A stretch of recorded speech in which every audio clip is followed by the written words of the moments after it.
کہتے ہیں عربی زبان میں۔ اور اگر یہ دیکھیں تو یہ تھوڑی سی یہ تاریخی بات ہے، یعنی ہسٹوریکل وہ ہے کہ ایک تھے نبی کریم صلی اللہ علیہ وسلم کی جو جد امجد میں سے قصی ابن کلاب ایک تھے شخص، تو انہوں نے جمع کیا تھا یہ جتنے جو 4 بھائی تھے، یعنی نبی کریم صلی اللہ علیہ وسلم کے پردادا تقریباً، تو وہ لوگ 4 بھائی جمع ہوئے تھے اور انہوں نے پھر معاہدہ کیا تھا، اور اس طرح سے انہوں نے جو اس وقت کے جو آس پاس کے جو سارے قبائل تھے ان کو ایک ساتھ ملانے کی کوشش کی تھی، اور انہوں نے جو معاہدہ کیا تھا اس کے بعد پھر انہوں نے تجارت شروع کی، اور معاہدے میں یہ تھا بیسکلی کہ کوئی کسی کو نقصان نہیں پہنچائے گا، مطلب جو سفر ہوتا ہے وہ اس طرح سے۔ بہرحال انہوں نے جو ٹریٹی سائن کی تھی، تو اس کے بعد سے پھر قریش جو ہے ان کی جس کو کہتے ہیں کہ ایک سلسلہ ان کا شروع ہو گیا تھا غالب ہونے کا، اپنے تمام جو ممالک ہیں جو آس پاس کے اس وقت عربی جتنے بھی اور ریاستیں تھیں ان میں یہ پھر غالب ہونے لگے تھے، کیونکہ انہوں نے وہ 4 بھائیوں نے مل کے ایک دوسرے کی مدد کرنے کا ارادہ کیا تھا اور معاہدہ کیا تھا ایک دوسرے سے۔ پھر قرشہ جو ہے وہ قصبہ کے معنی میں بھی آتا ہے، یعنی کہ کمائی کرنا ہے نا، یعنی to earn something, earning جس کو کہا جاتا ہے، تو جو کمائی ہے تو اس کے معنی میں بھی، یعنی قرشہ قصبہ، جو قصب ہم کہتے ہیں نا، کسب معاش جو ہم اردو میں بھی استعمال کرتے ہیں، تو بیسکلی یہ تھا کہ قریش اس وقت تجارتی اعتبار سے بہت زیادہ کامیاب تھے، ٹھیک ہے، کامران اور کامیاب تھے، تو اس وجہ سے ان کا نام قریش رکھا گیا تھا۔ اور قریش جو ہے تصغیر کا صیغہ ہے، یعنی جیسے کہ حمیرہ ہے یا اس طرح سے اسعید ہے، اسد سے اسعید، تو عربی زبان میں انشاءاللہ کبھی نہ کبھی انشاءاللہ ہم لوگ جب گرامر بھی کریں گے تھوڑی سی، تو آپ لوگوں کو سمجھ میں آئے گا۔ تصغیر یعنی کسی بھی نام کو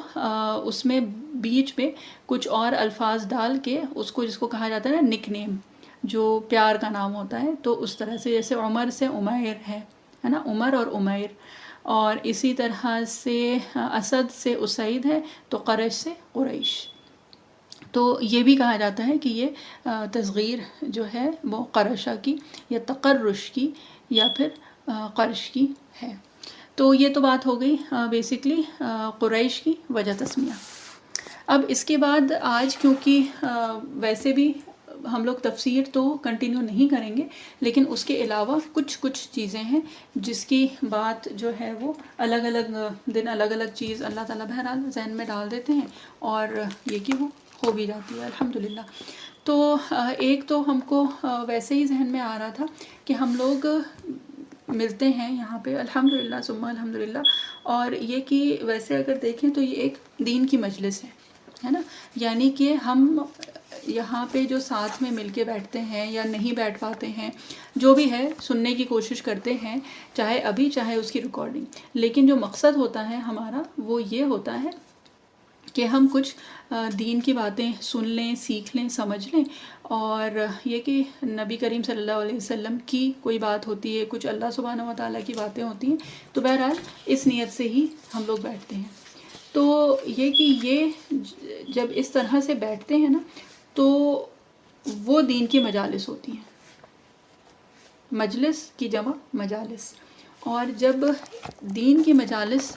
کے لیے کوئی بیٹھتا ہے یا کوئی آتا ہے یا کوئی اپنی اس کی نیت بھی کرتا ہے، اور اس کے باوجود، نیت کرنے کے باوجود اگر وہ اس میں شامل نہ بھی ہو پائے تو اس کو بھی فضیلت حاصل ہوتی ہے، یعنی کہ اس کو بھی بہت ثواب اجر ملتا ہے، جو کہ یہ کہ جو اس مجلس میں شامل ہو پایا اس کو جتنا ملتا ہے، تو اپنی نیتوں کے اعتبار سے اس کو بھی ملتا ہے، جو کہ جس کی نیت تو تھی آنے کی، لیکن بہرحال وہ کسی وجہ سے اس میں شامل نہیں ہو پایا۔ اور ان دین کے مجالس کے لیے کہا جاتا ہے کہ یہ دین کے مجالس وہ ہیں جو کہ جب یہ مجالس ہوتی ہیں تو فرشتے اس مجلس کو گھیر لیتے ہیں، اور اس طرح سے گھیرتے ہیں کہ زمین سے لے کے اور آسمان تک ایک کے اوپر ایک، جیسے ایک لیئرز میں فرشتے ہوتے ہیں اور آسمان تک یہ لیئرز پہنچ جاتی ہیں، اور یہ کہ اس طرح سے فرشتے اس کو گھیرتے ہیں، اور پھر جب اللہ سبحانہ و تعالیٰ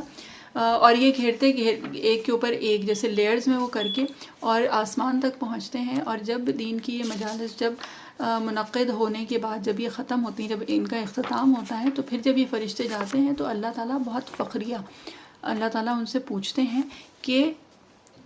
تم لوگ کہاں سے آ رہے ہو؟ تو وہ بتاتے ہیں کہ بھئی دین کی مجلس تھی، یا جو بھی اس طرح کا مفہوم کے اعتبار سے ہم بتا رہے ہیں. حدیث شریف کا مفہوم ہے کہ یہ چند لوگ تھے جو مل کے بیٹھے تھے اور آپ کی اور جنت اور جہنم کی باتیں کر رہے تھے. تو اللہ تعالیٰ ان سے یہ پوچھتے ہیں کہ کیا انہوں نے مجھے دیکھا ہے؟ تو فرشتے کہتے ہیں کہ نہیں اللہ تعالیٰ آپ کو تو نہیں دیکھا ہے، لیکن یہ کہ آپ کی محبت ہے، آپ کی عظمت ہے جو ان کے دلوں میں ہے. تو پھر اللہ تعالیٰ یہ فرماتے ہیں کہ اگر وہ مجھے جانتے، مجھے دیکھتے تو ان کی کیا کیفیت ہوتی. تو فرشتے اس کے جواب میں یہ کہتے ہیں کہ ان کی کیفیت اور بڑھ جاتی، یعنی کہ وہ اور آپ سے محبت کرتے، اور آپ سے جس کو کہتے ہیں نا خشوع اور خضوع میں آتے، خوف ہوتا. اور یہ کہ اسی طرح پھر اللہ تعالیٰ پوچھتے ہیں کہ وہ کیا طلب کرتے ہیں، مطلب انہیں کیا چاہیے. تو فرشتے یہ کہتے ہیں کہ انہیں جنت چاہیے، یعنی اس کے بدلے میں ان کو جو ایک چیز چاہیے وہ یہ ہے کہ وہ جنت میں جانا چاہتے ہیں. تو اللہ تعالیٰ یہ فرماتے ہیں کہ کیا انہوں نے کبھی جنت کو دیکھا ہے؟ تو فرشتے اس کے جواب میں کہتے ہیں کہ نہیں، انہوں نے جنت تو کبھی بھی نہیں دیکھی. اور واقعی ہم میں سے کوئی بھی نہیں ہے جس نے جنت حقیقتاً دیکھی ہو. تو اللہ تعالیٰ یہ فرماتے ہیں کہ اگر وہ جنت دیکھ لیتے تو ان کا کیا حال ہوتا. تو فرشتے جواب میں یہ کہتے ہیں کہ یا اللہ اگر وہ جنت دیکھ لیتے تو یہ ان کی کیفیت کئی گنا زیادہ بڑھ جاتی، کیونکہ جنت کے لیے تو اللہ تعالیٰ خود فرماتے ہیں،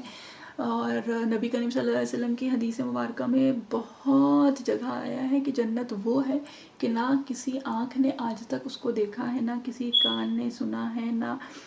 جس کو کہتے ہیں نا کہ اس کی جو لذتیں ہیں جو آتی ہیں، قرآن شریف میں بھی آتی ہیں، حدیث شریف میں بھی آتی ہیں کہ جو لذتیں ہیں، لذت للشاربین، کہ وہاں کے جو مشروب ہوں گے وہ کیسے ہوں گے، وہاں کا کھانا پینا کیسا ہوگا، پھل کیسے ہوں گے. تو بہرحال یہ کہ یہ وہ چیزیں ہیں جو کہ انسان ہم لوگوں کے وہم و گمان سے، تصور سے، خواہشات سے، ہر چیز سے بہت اوپر ہے. تو اللہ تعالیٰ یہ پوچھتے ہیں کہ اگر وہ دیکھ لیتے جنت کو تو وہ کیا کرتے. تو فرشتے جواب میں یہ فرماتے ہیں کہ یا اللہ اگر وہ یہ دیکھ لیتے تو ان کی یہ کیفیت کئی گنا زیادہ بڑھ جاتی، کیونکہ واقعی جنت وہ چیز ہے جو اللہ تعالیٰ نے خود تیار کی ہے اور اپنے مومنین کے لیے کی ہے، اپنے جو متقین بندے ہیں نا ان کے لیے کی ہے. تو جو اللہ تعالیٰ نے خاص طور پہ تیار کی ہے تو وہ کیا ہوگی. اور اس کے بعد پھر اللہ تعالیٰ یہ فرماتے ہیں کہ اچھا وہ کس چیز سے پناہ مانگتے ہیں، یعنی کہ کس چیز سے بچنا چاہتے ہیں. تو جواب میں حالانکہ اللہ تعالیٰ کو سب کچھ پتہ ہے، لیکن یہ جو ہے یہ ایک فخریہ کلام ہے، یہ اللہ تعالیٰ کی محبت ہے جس میں وہ فرشتوں سے یہ کہتے ہیں. کیونکہ جب اللہ تعالیٰ نے فرشتوں کو جب آدم علیہ السلام کی جو کہانی ہے نا جو قرآن شریف میں جو آئی ہے، سب سے پہلے سورہ بقرہ میں آئی ہے، تو اس میں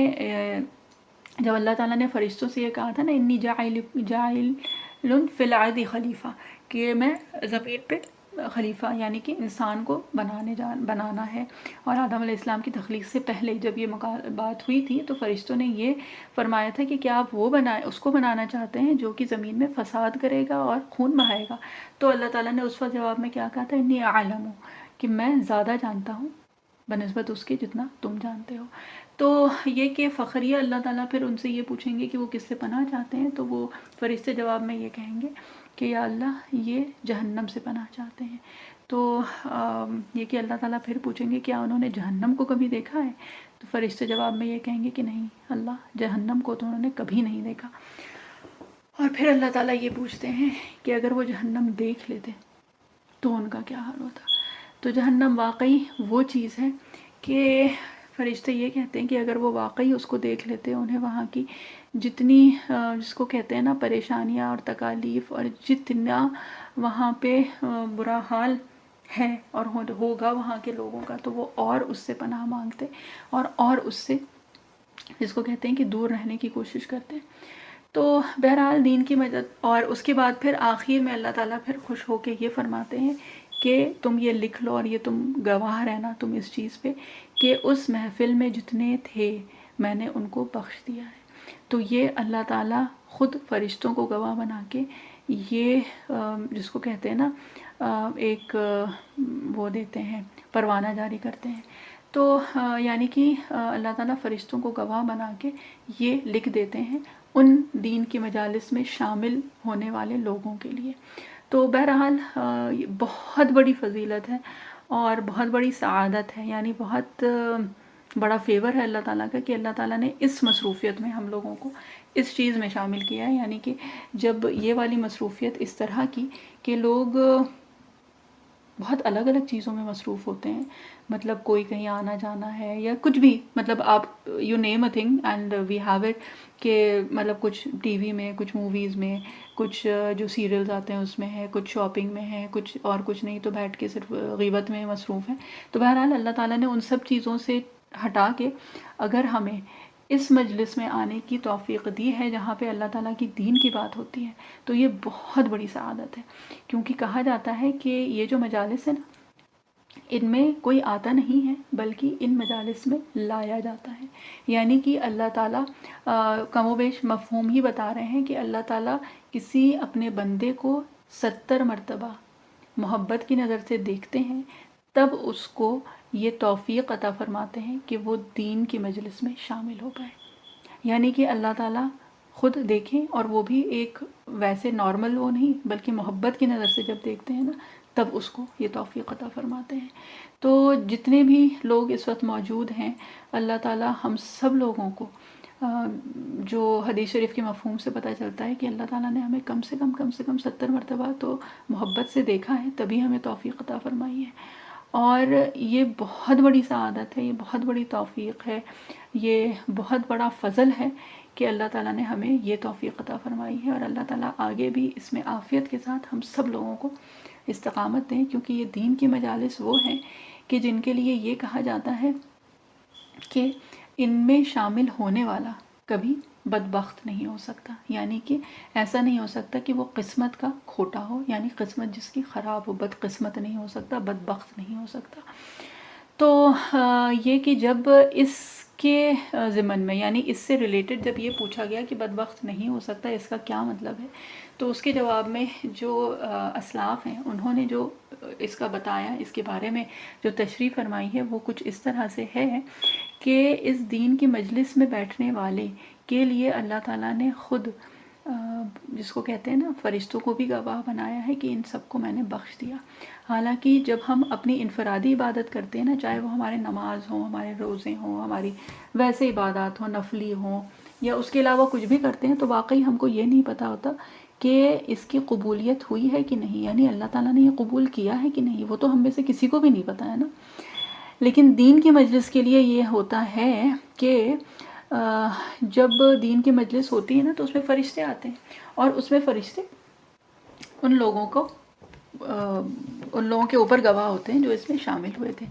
اور اس کے بعد جب یہ دین کی مجلس ختم ہوتی ہے، تو جب اللہ تعالیٰ کے پاس جاتے ہیں اور یہ بتاتے ہیں کہ یہ یہاں پہ موجود تھا، لیکن اس میں پھر اللہ تعالیٰ پھر جب یہ کہتے ہیں کہ ہاں میں نے ان سب کو بخش دیا، تو فرشتے یہ کہتے ہیں کہ لیکن فلاں شخص جو تھا وہ اس نیت سے نہیں آیا تھا کہ اس کو اس مجلس میں بیٹھنا ہے، یعنی کہ اس کے لیے ایک حدیث شریف کا مفہوم ہے کچھ اس طرح سے کہ جیسے دین کی مجلس چل رہی تھی، اور وہاں سے جیسے پہلے ہوتا تھا، آج کل تو خیر وہ چیزیں اس طرح سے تو ممکن نہیں ہے جب سے ہم لوگ لاک ڈاؤن میں اور اس میں ہوئے ہیں اور آن لائن یہ سارے سلسلے ہوئے ہیں۔ بہرحال اللہ تعالیٰ عافیت کے ساتھ ہم لوگوں کو دوبارہ سے اس طرح سے کروائیں جیسے کہ پہلے ہوتا تھا، خیر اور عافیت کے ساتھ۔ تو یہ کہ جیسے دین کا حلقہ لگا ہوا تھا، علم کا حلقہ جاری تھا، اور اس میں کچھ لوگ گزر رہے تھے، تو کچھ 3 تھے، ایک جو تھا اس نے یہ دیکھا کہ اچھا وہاں پہ کچھ دین کی بات ہو رہی ہے، تو وہ گیا اور اس مجلس میں کہیں آگے جا کے بیٹھ گیا۔ پھر ایک جو تھا وہ کہیں بیچ میں جا کے بیٹھا، اور ایک جو تھا اس کے پاس اور کوئی چارہ نہیں بچا تھا، اس کے جو ساتھی تھے 2 وہ تو اس مجلس میں شامل ہو ہی گئے تھے، تو وہ اس نیت سے نہیں تھا، لیکن وہ ایسے ہی پیچھے بیٹھ گیا کہ چلو اور کچھ نہیں تو بیٹھ جاتا ہوں، جب یہ نکلیں گے تو میں بھی نکل جاؤں گا، یعنی اس نیت سے وہ نہیں آیا تھا۔ لیکن یہ کہ جب فرشتے جب اپنا وہ لے کے جاتے ہیں نا، جس پہ انہوں نے سب کے نام لکھے ہوتے ہیں، تو بہرحال جب وہاں پہ اللہ تعالیٰ جب کہتے ہیں کہ تم گواہ رہنا کہ میں نے ان سب کو بخش دیا،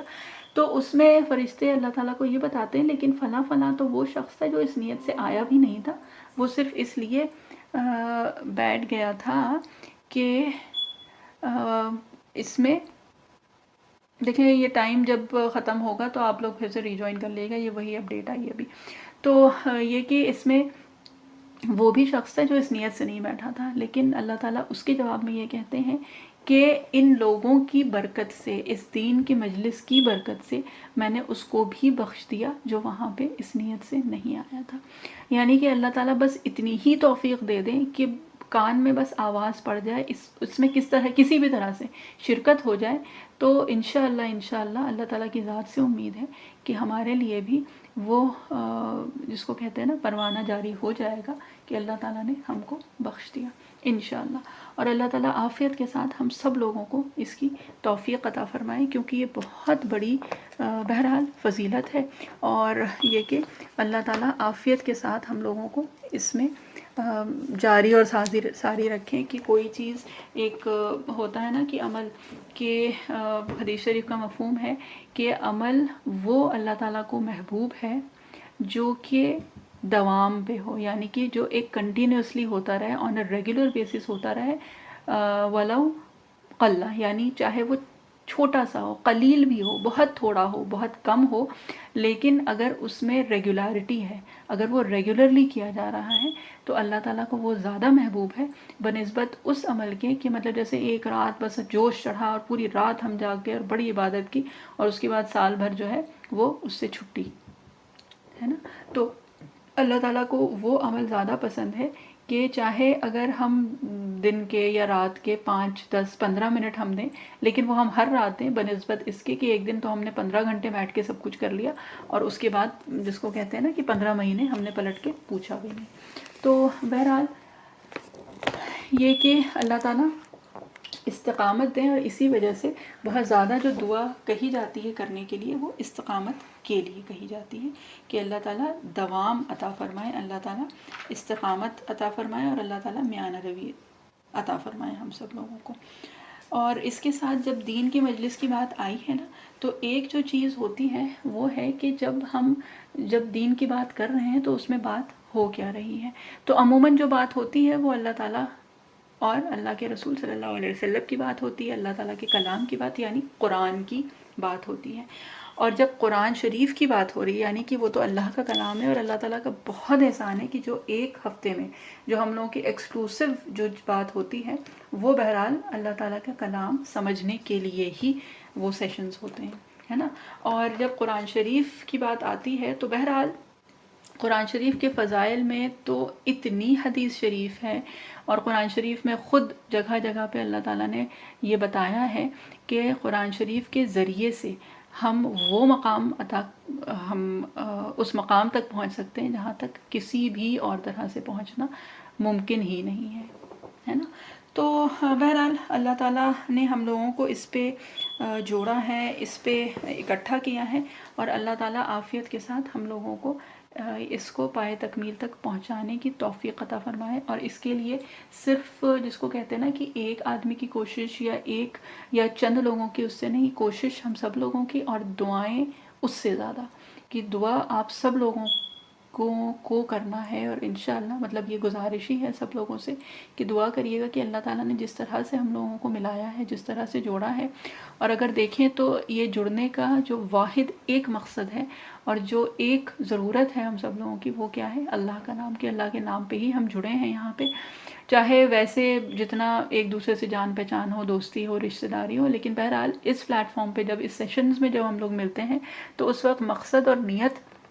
جو ہے وہ صرف یہ ہوتی ہے کہ دین کی بات سن لیں، سمجھ لیں اور اس پہ کچھ عمل ہو جائے. تو بہرحال نیت جب یہ ہوگی نا تو انشاءاللہ اللہ تعالیٰ اس میں برکت بھی ڈالیں گے اور اللہ تعالیٰ اس میں عافیت کے ساتھ استقامت بھی عطا فرمائیں گے اور اللہ تعالیٰ اس کو قبول بھی فرمائیں گے. کیونکہ اللہ تعالیٰ خود قرآن شریف میں کہتے ہیں نا ان اللہ لا یضیع اجر المحسنین، کی بے شک اللہ تعالیٰ محسنین کا اجر جو ہے وہ ضائع نہیں کرتے ہیں اور نہ ضائع ہونے دیتے ہیں بالکل بھی. تو یہ کہ جتنے لوگوں کا بھی جتنا بھی وقت چلتے پھرتے اپنا کام کرتے ہوئے جس طرح سے بھی چاہے ریکارڈنگز ہو رہی ہیں لیکن کچھ تو جس کو کہتے ہیں نا ایفرٹ اس میں لگ رہا ہے، تو انشاءاللہ اللہ تعالیٰ اس کو ضائع نہیں ہونے دیں گے انشاءاللہ. اور اس کے ساتھ جو ایک بات آتی ہے کہ بہت پیاری حدیث شریف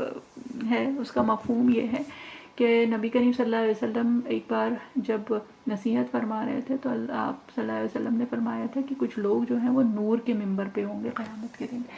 اور نور کے منبر پہ ہوں گے. تو جب صحابہ اکرام رضی اللہ عنہم نے پوچھا کہ وہ کون ہوں گے، کیا وہ نبی ہوں گے، وہ پیغمبر ہوں گے، وہ شہداء ہوں گے، وہ صدیقین ہوں گے، وہ کون ہوں گے جو کہ نور کے منبر پہ ہوں گے؟ تو نبی کریم صلی اللہ علیہ وسلم نے فرمایا کہ نہیں، وہ ان میں سے وہ کوئی بھی نہیں ہوں گے، یہ وہ لوگ ہوں گے جو اللہ کے نام پہ اس دنیا میں ملتے تھے. یعنی کہ ان کا جو ملنے کا مقصد تھا ایک دوسرے سے، یا کسی جگہ پہ اکٹھا ہونے کا جو مقصد تھا، وہ صرف اور صرف یہ تھا کہ وہ اللہ کے نام پہ ملتے تھے. ان کے ذہن میں، ان کی نیتوں میں اس کے علاوہ اور کچھ نہیں تھا. تو جب اس طرح کی حدیث شریف سنتے ہیں نا تو واقعی بہت رشک آتا ہے، اور بہت جس کو کہتے ہیں کہ اللہ تعالیٰ کا شکر ادا کرتے ہیں کہ اللہ تعالیٰ نے ہم لوگوں کو یہاں پہ جوڑا ہے. اور یہاں پہ جو جڑنے کا، جو ساتھ میں آنے کا جو مقصد ہوتا ہے نا، وہ واقعی بس یہ ہوتا ہے کہ اللہ تعالیٰ کی کچھ بات کان میں پڑ جائے.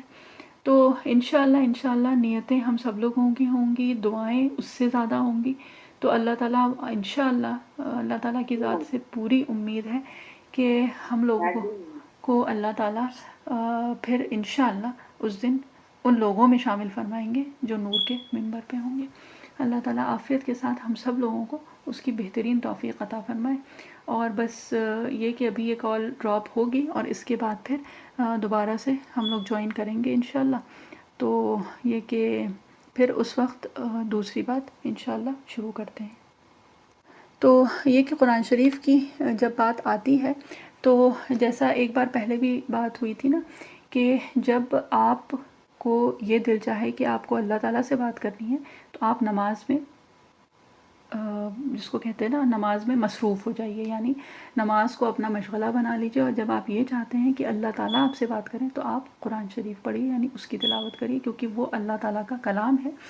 اور یہ کہ قرآن شریف بہرحال احکام کے اعتبار سے تو ہے ہی، احکام کے علاوہ قرآن شریف کی اور بہت ساری اور فضائل ہیں جو کہ حدیث شریف سے بھی پتہ چلتے ہیں اور قرآن شریف میں خود بھی، کہ اللہ تعالیٰ قرآن شریف میں خود فرماتے ہیں تبیانا لکل شیء، کہ قرآن شریف میں جو ہے نا وہ شفا ہے اور ہر چیز کی شفا ہے. یعنی تبیانا لکل شیء، لکل شیء تو اگر ہم اردو کے حساب سے دیکھیں تو لکلی مطلب ہر چیز کی، اور کیا ہے اس میں شفا ہے، یعنی اس قرآن شریف میں ہر چیز کی دوا موجود ہے. اب یہ ہے کہ بہرحال ہم لوگوں کی جتنی محدود عقل اور سمجھ ہے تو اس کے حساب سے تو جو جتنا بھی سمجھ میں آ جائے، اور جو نہیں سمجھ میں آئے تو اس کو، جس کو کہتے ہیں نا کہ ایز اٹ از اس کو تسلیم کرنا. یہ ہمارا ایمان بالغیب میں سے ایک بہت امپورٹنٹ اسپیکٹ ہے کہ جو چیز سمجھ میں آ جائے الحمدللہ ثم الحمدللہ، اور جو نہیں بھی سمجھ میں آئے وہ بھی ہم وہ کرتے ہیں جو کہ اللہ تعالیٰ نے اور نبی کریم صلی اللہ علیہ وسلم نے جس طرح فرمایا ہے.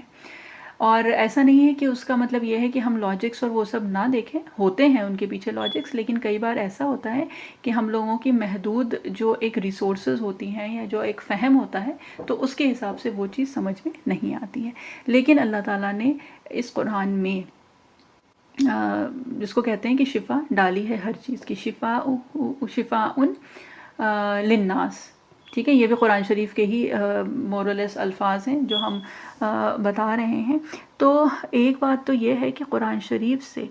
جب ہم تفسیر کے لیے بھی بیٹھتے ہیں، جب سمجھنے کے لیے بیٹھتے ہیں تو اپنی اپنی نیت ہم لوگوں کو یہ کر لینی چاہیے کہ اس سے اللہ تعالیٰ شفا ہمیں عطا فرمائیں گے، اور اللہ تعالیٰ جسمانی اور روحانی جتنی بھی بیماریاں ہیں ان سے اللہ تعالیٰ ہمیں شفا عطا فرمائیں گے. کہ سورہ فاتحہ کے لیے تو ویسے بھی ہم لوگوں نے پڑھا تھا نا کہ سورہ فاتحہ میں شفا ہے جسمانی اور روحانی دونوں طرح کی. اور ظاہر سی بات ہے سورہ فاتحہ بھی قرآن شریف کا ہی جز ہے. تو یہ کہ قرآن شریف میں بیسکلی ہر امراض، ہر مرض کی دوا ہے، چاہے وہ جسمانی ہو چاہے وہ روحانی ہو. اور اس کے علاوہ ایک تو ہے شفا، اس کے علاوہ جو ایک چیز ہے کہ اس سے برکت اور فضیلت جو حاصل ہوتی ہے، تو وہ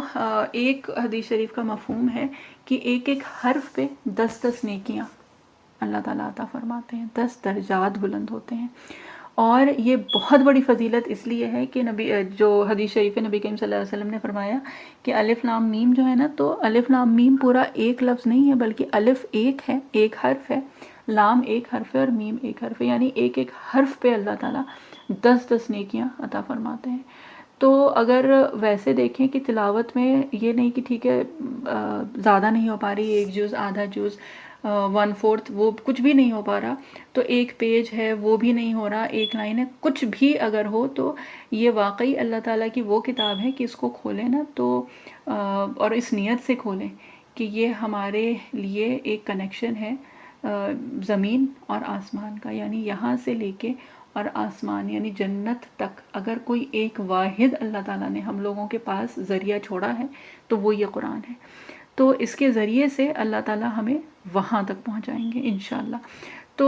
یہ کہ جب وہ کرتے ہیں نا، تو اگر ایک لائن بھی پڑھی ہے اور اتنا ہی اپنی استطاعت ہے، تو انشاءاللہ دھیرے دھیرے کر کے اس میں اور اضافہ ہوگا۔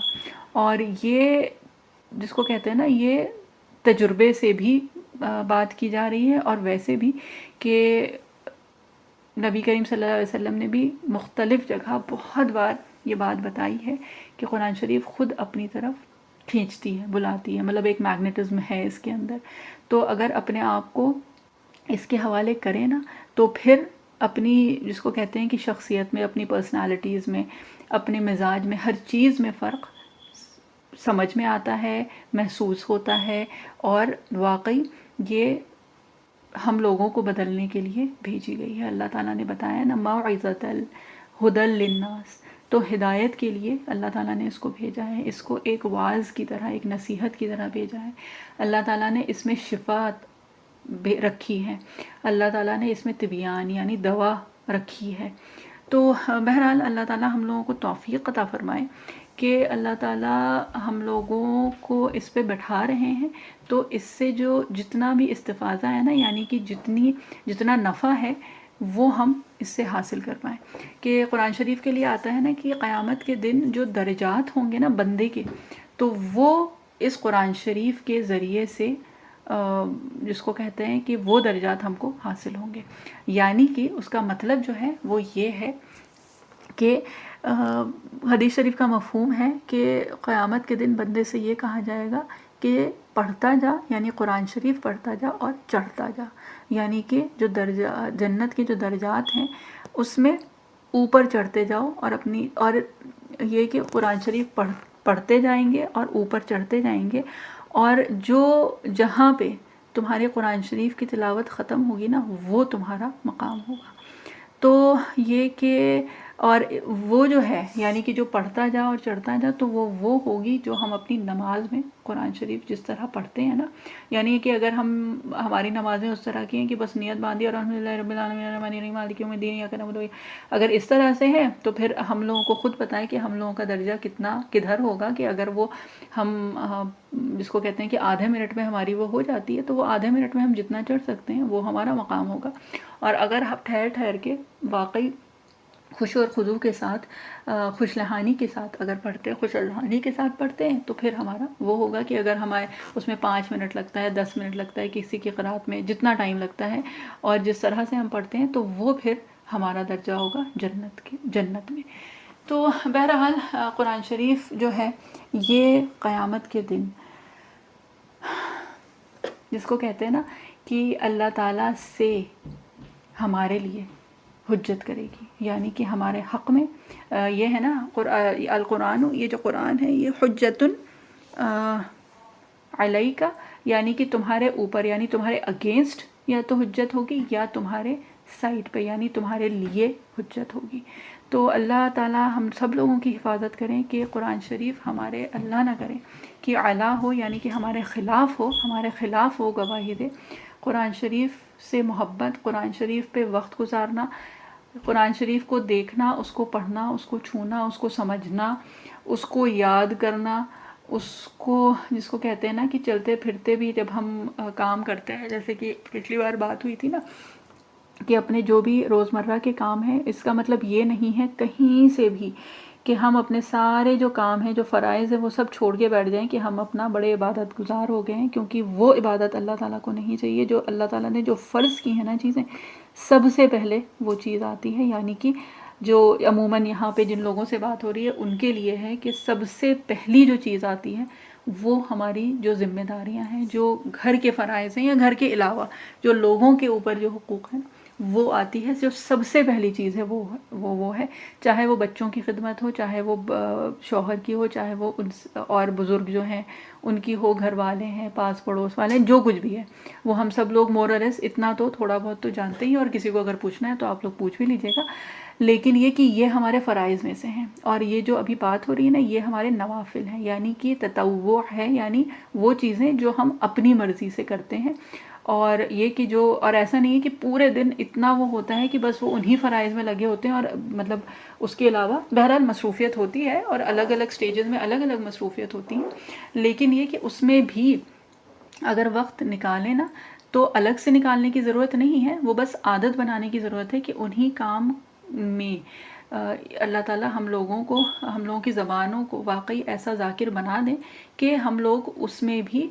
اللہ تعالیٰ کو یاد کر سکیں، یعنی کہ کوئی آیت یا کوئی سورہ یاد ہے، کوئی کچھ بھی یاد ہے وہ کر لیں، کوئی تسبیحات کر لیں، کچھ بھی پڑھ لیں،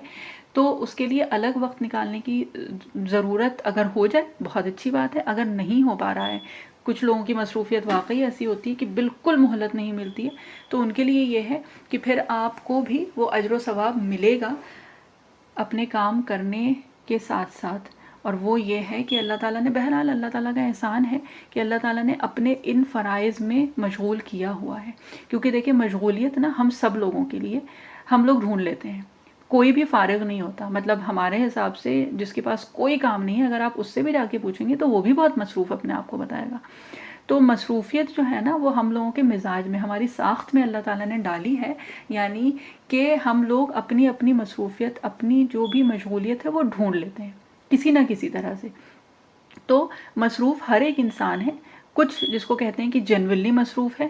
اور کچھ جنورلی ہمارے حساب سے نہیں ہے، لیکن اگر آپ اس سے پوچھیں گے تو کوئی بھی یہ نہیں بتاتا ہے کہ ہاں فارغ ہے۔ کسی سے بھی بولو یہ کر لو، ارے ہاں بھائی وقت ہی نہیں ملتا ہے نا۔ تو وہ جواب سب کا ہوتا ہے، چاہے آپ بظاہر آپ کے 4 5 6 چھوٹے بچے ہیں، آپ کو جس کو کہتے ہیں نا نہ اٹھنے کی فرصت ہے نہ بیٹھنے کی فرصت ہے، تو آپ کو لگتا ہے کہ اچھا ان کے پاس تو کچھ ہے ہی نہیں، مطلب بچے بھی بڑے ہو گئے ہیں، کچھ بھی نہیں ہے، لیکن مصروفیت جو ہے وہ سب کے پاس ہوتی ہے۔ کسی کو بھی آپ پوچھ لیں تو کوئی یہ نہیں کہے گا کہ ہاں میں دن بھر فری ہوں، آپ تم مجھے دے دو جو کچھ کروانا ہے نا۔ تو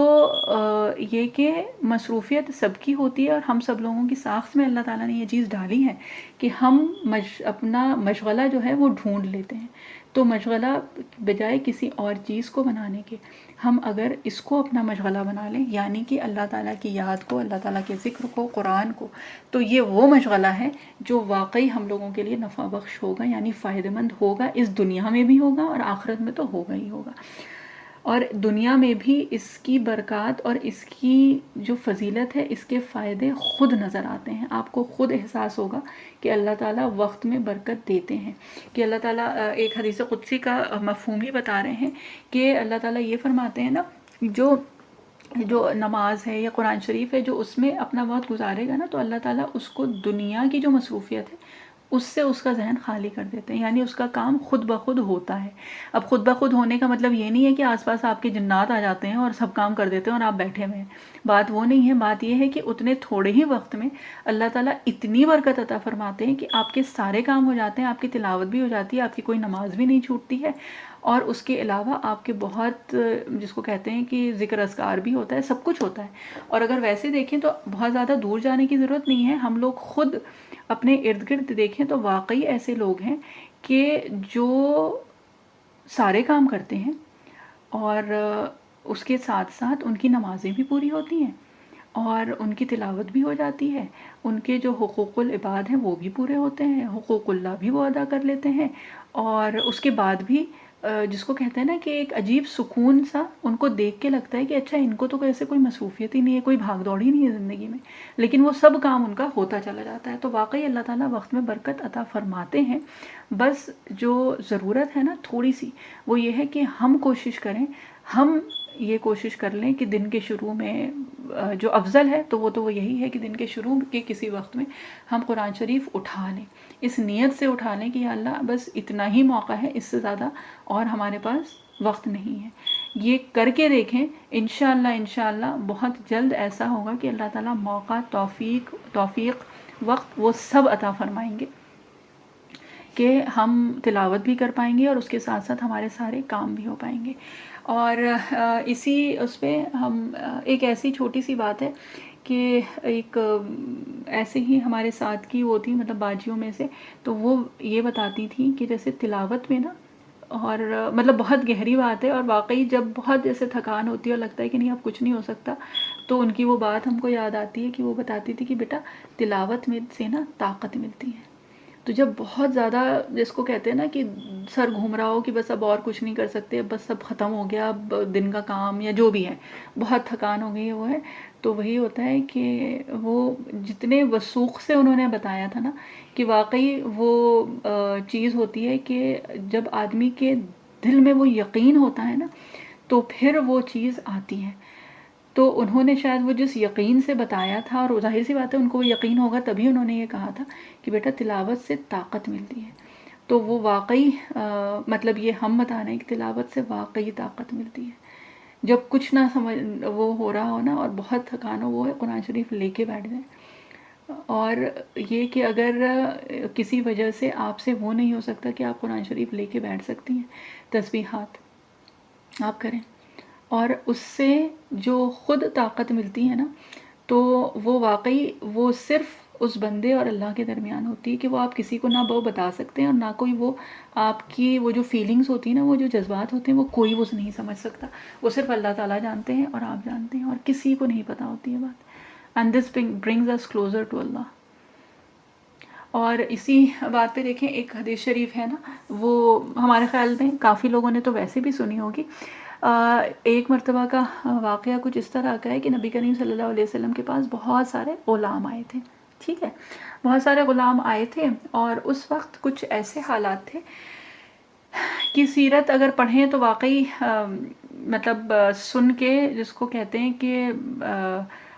روح لرز جاتی ہے، اور ایک گھبراہٹ سی ہوتی ہے کہ کس طرح سے زندگی ان سب لوگوں کی گزری تھی۔ اللہ تعالیٰ ان لوگوں کی قبروں کو نور سے روشن فرمائے، اللہ تعالیٰ ان لوگوں کے درجات بلند کرے۔ تو یہ تھا کہ فاطمہ رضی اللہ عنہا جو کہ کیا تھی، جن کو کہا جاتا ہے کہ جنت کی عورتوں کی سردار ہے نا، تو فاطمہ رضی اللہ عنہا اس وقت ان دنوں میں اتنی زیادہ گھر کے کام کی مشقت اتنی زیادہ تھی کہ جو بتایا جاتا ہے کہ ان کی جو شانے تھے اس پہ پانی کے وہ جو مشکیزیں ہوتے تھے، وہ تو پانی گھر میں تو نہیں ہوتا تھا، وہ بھر بھر کے لانا پڑتا تھا، تو پانی کی مشکیزیں اٹھانے کی وجہ سے ان کے شانوں پہ چھالے آ گئے تھے، مطلب یہ کہ جو بھی ہے جس طرح کا بھی ریشز ہو گئے تھے بیسکلی، ٹھیک ہے، مطلب اتنی مشقت اس کی تھی، پھر چکی چلا کے جو بھی اپنا اناج پیسنا ہوتا تھا اور وہ سب کا، تو بہرحال مشقت بہت زیادہ تھی، بہت زیادہ مشقت تھی۔ تو جب یہ غلام آئے تو علی رضی اللہ عنہ نے کیا کیا کہ فاطمہ رضی اللہ عنہ سے یہ فرمایا کہ تم جاؤ اور یہ کہ اپنے والد صلی اللہ علیہ وسلم سے یہ گزارش کرو کہ بھئی ایک غلام ہم کو دے دیں کہ تھوڑا سا مدد ہو جائے گھر کے کام میں، ہے نا۔ تو اب جب یہ بات ہوئی تو بہرحال فاطمہ رضی اللہ عنہ گئی نبی کریم صلی اللہ علیہ وسلم کے پاس، اور جس وقت گئیں تو وہاں پہ اور لوگ صحابہ اکرام رضی اللہ عنہم موجود تھے۔ تو جب انہوں نے سب لوگوں کو دیکھا تو فاطمہ رضی اللہ عنہا جو بات کہنے کے لیے آئی تھی، انہیں بہرحال شرم محسوس ہوئی، حیا آئی، تو انہوں نے وہ بات نہیں کہی، بس گئی اور پھر تھوڑی دیر میں واپس آ گئی۔ تو بہرحال نبی کریم صلی اللہ علیہ وسلم سمجھ گئے کہ کیا کوئی بات تھی۔ تو جب وہ بعد میں نبی کریم صلی اللہ علیہ وسلم نے پوچھا کہ کیا ہوا اس دن، یہ کہ فاطمہ رضی اللہ عنہا آئی تھیں اور اس طرح سے اور کچھ کہنا تھا، کچھ بات تھی، تو علی رضی اللہ عنہ نے پھر یہ فرمایا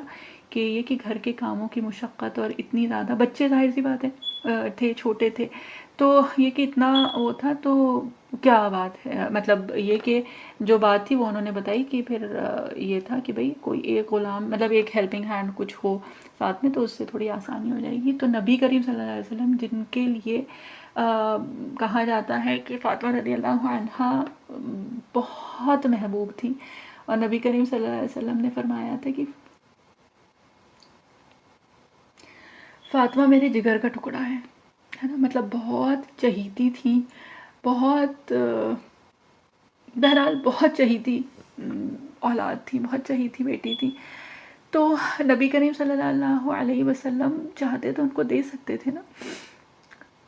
غلام دے سکتے تھے، لیکن یہ کہ نبی کریم صلی اللہ علیہ وسلم نے یہ فرمایا کہ میں تمہیں اس کے بدلے ایک وہ چیز نہ بتاؤں جو تمہارے لیے اس سے زیادہ کام آنے والی ہو. اور اس پہ پھر فاطمہ رضی اللہ عنہ فاطمہ رضی اللہ عنہ علی رضی اللہ عنہ نے پھر پوچھا تو نبی کریم صلی اللہ علیہ وسلم نے بتایا. اور بتایا وہ کیا بتایا، جس کو ہم لوگ تسبیحات فاطمہ کہتے ہیں نا، وہ یعنی کہ جو ہر نماز کے بعد ہم پڑھتے ہیں، فرض نماز کے بعد نا 33 مرتبہ سبحان اللہ الحمدللہ، 34 مرتبہ اللہ اکبر، یا تینوں 33 مرتبہ، اور آخر میں لا الہ الا اللہ وحدہ لا شریک لہ لہ الملک و لہ الحمد وہو علی کل شیء قدیر. جو بھی ہے الگ الگ روایت میں الگ الگ چیزیں ہیں. تو بہرحال وہ بتایا تھا. اس کو تسبیحات فاطمہ کہا جاتا ہے، اور اس کو تسبیحات فاطمہ کہا ہی اس لیے جاتا ہے کہ وہ نبی کریم صلی اللہ علیہ وسلم نے اپنی محبوب ترین اولاد کو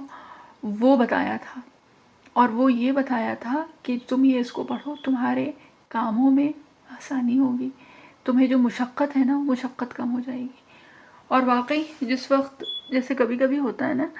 کہ پورے دن کے بعد تھکان کے وجہ سے ایسا لگتا ہے کہ جیسے اب بس گرنے والے ہیں،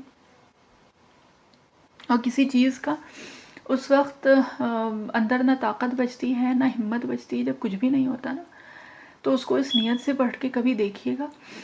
کہ یہ نبی کریم صلی اللہ علیہ وسلم نے فاطمہ رضی اللہ عنہ کے لیے بتایا تھا، وہ جو کہ جنت کی سردار، جنت کی عورتوں کی سردار، اور ان کی مشقت مطلب دنیاوی اعتبار سے اگر ان کے وسائل دیکھیں تو کچھ بھی نہیں تھے، اگر ان کی مشقت اور ان کی محنت دیکھیں تو ہم لوگوں میں سے جتنا شاید ہم لوگ کر سکتے ہیں، یا کرنا تو چھوڑ دیں، جتنا ہم لوگ سوچ بھی سکتے ہیں کہ ہم لوگوں کے اوپر مشقت ہے نا، اس سے بہت زیادہ ان کے اوپر تھی.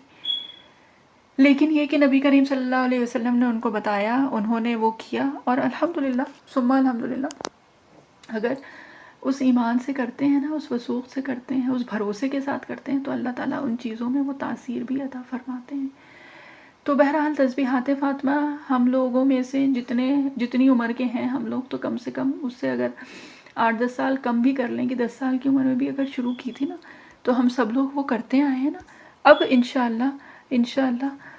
اس نیت سے کریے گا کہ یہ نبی کریم صلی اللہ علیہ وسلم نے بتایا ہے اپنی بیٹی کو، اور ان کے توسط سے، ان کے ذریعے سے اللہ تعالیٰ نے نبی کریم صلی اللہ علیہ وسلم نے امت کی تمام بیٹیوں کو یہ بات بتائی ہے، اور اس میں نبی کریم صلی اللہ علیہ وسلم کی دعا اور ان کی برکات شامل ہیں. تو بات وہی ہے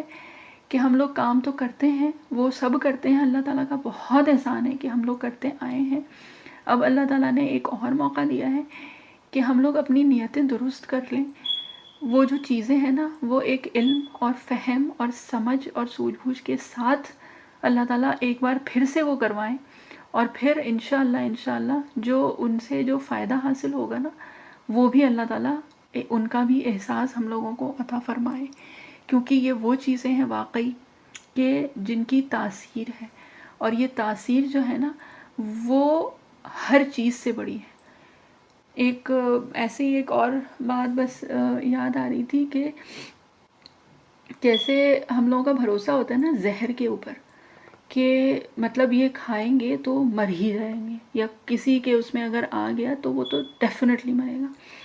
ہے نا، وہ ایک ہوتا ہے نا. تو ہم ایک ویسی بات بتا رہے ہیں جب طالب علمی کا زمانہ تھا، اور اس میں یہ ہوتا تھا کہ جیسے اپنا جو بھی پڑھ رہے ہیں، ذکر اذکار ہو رہا ہے وہ تھا. تو ایک بار مفتی صاحب جو تھے، جو استاد صاحب تھے،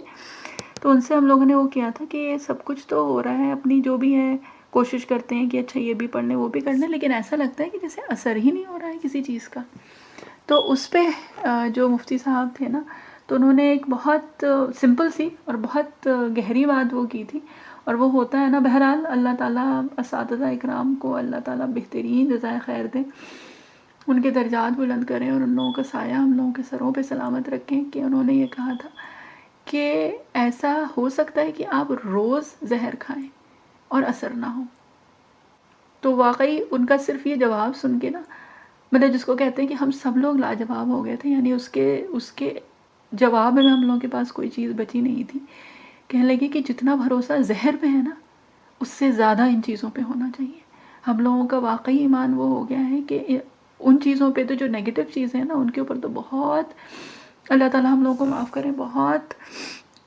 ان چیزوں پہ بھروسہ ہو گیا ہے، ان کی تاثیر پہ، ان کی ہر چیز پہ ہو گیا ہے. اگر کسی چیز پہ بھروسہ کم ہو رہا ہے اور ہو گیا ہے، ہو چکا ہے، ہوتا جا رہا ہے، تو وہ ان چیزوں پہ کم ہو رہا ہے. تو اللہ تعالیٰ واقعی ہم لوگوں کے ایمانوں کو سلامت رکھیں، اللہ تعالیٰ ہم لوگوں کو وہ وثوق دیں، وہ بھروسہ اور وہ ایمان دیں کہ ان چیزوں میں اثر ہے، ان کی تاثیر ہے موجود. اگر جس کو کہتے ہیں کہ پچھلی بار بھی یہی بات ہوئی تھی نا کہ الفاظ بھی وہی ہیں. سب سے پہلی بات کہ رب وہی ہے جو کہ بی بی ہاجرہ ابراہیم علیہ السلام کا موسیٰ علیہ السلام کے جو رب تھا نا، ہمارا بھی رب وہی ہے. جو الفاظ تھے نا اللہ تعالیٰ نے ہم کو بھی وہی الفاظ سکھائے ہیں. اس کے علاوہ ایسا نہیں ہے. یہ لا الہ الا اللہ جو ہے یہ ایسا نہیں ہے کہ ہم کو ملا ہے. یہی لا الہ الا اللہ موسیٰ علیہ السلام نے ایک بار موسیٰ علیہ السلام نے، بہرحال وہ بھی ایک پھر بات لمبی ہو جائے گی لیکن انشاءاللہ کبھی اور کریں گے، کہ موسیٰ علیہ السلام نے اللہ تعالیٰ سے پوچھا تھا کہ کوئی وہ الفاظ بتائیں جن کے ذریعے سے میں آپ کو یاد کروں، بہت ایکسکلوسیو، جو کبھی نہ کسی نے کہا اور نہ کبھی کوئی وہ کرے. بہرحال موسیٰ علیہ السلام کا مقام ہی الگ تھا کہ وہ تو اللہ تعالیٰ سے ہم کلام ہوتے تھے نا. تو یہ کہ موسیٰ علیہ السلام نے جب پوچھا تھا نا تو جواب میں اللہ تعالیٰ نے کلمہ بتایا تھا. تو اس پہ موسیٰ علیہ السلام نے یہ کہا تھا کہ یہ تو وہ ہے جو کہ آدم علیہ السلام کی تخلیق سے پہلے، یعنی تب سے یہ کلمہ ہے. تو اللہ تعالیٰ نے اس کے جواب میں یہ فرمایا تھا کہ یہ کلمہ تب سے لے کے اور قیامت تک، بلکہ اس کے بعد بھی اس ایک کلمے میں وہ تاثیر ہے کہ پوری دنیا کو ایک پلڑے میں اگر رکھ دیا جائے، یعنی on the weighing scales if you put it on one scale, اور دوسری طرف اس کلمے کو رکھ دیا جائے تو یہ زیادہ وزنی ہے. تو اللہ تعالیٰ نے ہم کو چھوٹی موٹی چیزیں نہیں دی، بہت بڑی چیزیں دی ہیں. اور اللہ تعالیٰ نے دی ہے وہی اللہ جو کہ موسیٰ علیہ السلام، ابراہیم علیہ السلام، بی بی ہاجرہ، اسماعیل علیہ السلام کہ جن کے اوپر ان کے والد نے چھری چلائی تھی ان کی گردن پہ، لیکن اللہ تعالیٰ نے ان کی حفاظت کی تھی. تو اللہ تعالیٰ وہی ہیں، اللہ تعالیٰ نہیں بدلے ہیں، وہ الفاظ بھی وہی ہیں. اگر کچھ بدلا ہے نا تو ہم لوگوں کا ایمان بدلا ہے. اللہ تعالیٰ ہم لوگوں کو توفیق دیں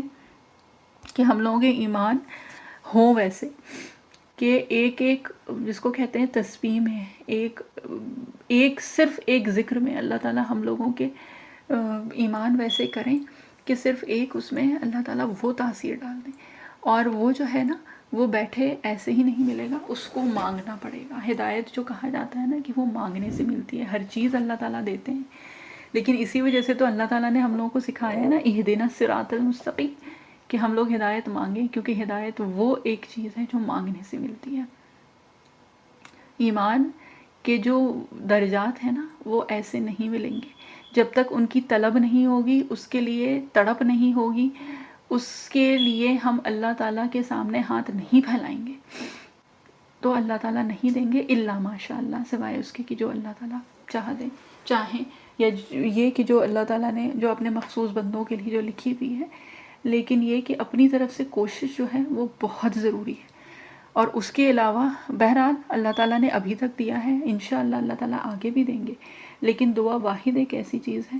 کہ جو مانگنے سے کبھی بھی جو مانگنے والا ہوتا ہے نا وہ نقصان میں نہیں رہتا ہے. اور یہ بات تو پہلے بھی کئی بار ہو چکی ہے نا کہ یا تو دعا ویسے ہی قبول ہو جاتی ہے، یا پھر یہ کہ وہ قیامت کے دن اللہ تعالیٰ اس کا وہ اجر و ثواب دیں گے کہ ہم لوگوں کے وہم و گمان اور تصور اور خواہشات ہر چیز سے اوپر ہوگا. اور یا پھر دعا جو ہے وہ ہم لوگوں کے اوپر جو آنے والی مصیبتیں ان کو ڈالتی ہیں. لیکن یہ کہ مانگنا پڑے گا، اور اس وثوق سے، اس ایمان سے، اس جذبے سے، اس بھروسے کے ساتھ مانگنا ہے کہ اللہ تعالیٰ دیں. اور اگر وہ کیفیت نہیں آتی ہے نا کہ وہ تاثیر نہیں ہے تو اللہ تعالیٰ سے مانگے وہ تاثیر بھی مانگے کہ یا اللہ آپ نے جس کو بھی دیا تھا، آپ نے اپنے چنندہ بندوں کو دیا تھا نا، اگر آپ نے توفیق دی ہے کہ ہم بیٹھ کے مانگے تو اس کا مطلب آپ کو ہم کو دینا ہے، تبھی اللہ تعالیٰ توفیق دے رہے ہیں. اگر اللہ تعالیٰ کو دینا ہی نہیں ہوتا نا تو اللہ تعالیٰ ہمیں توفیق بھی نہیں دیتے.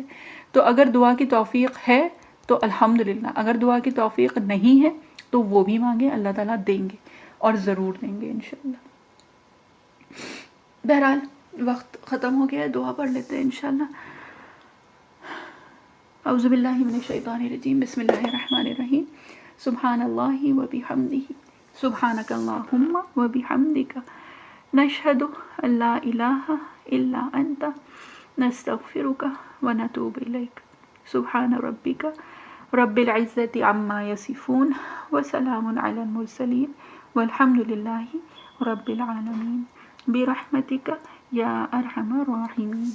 آمین.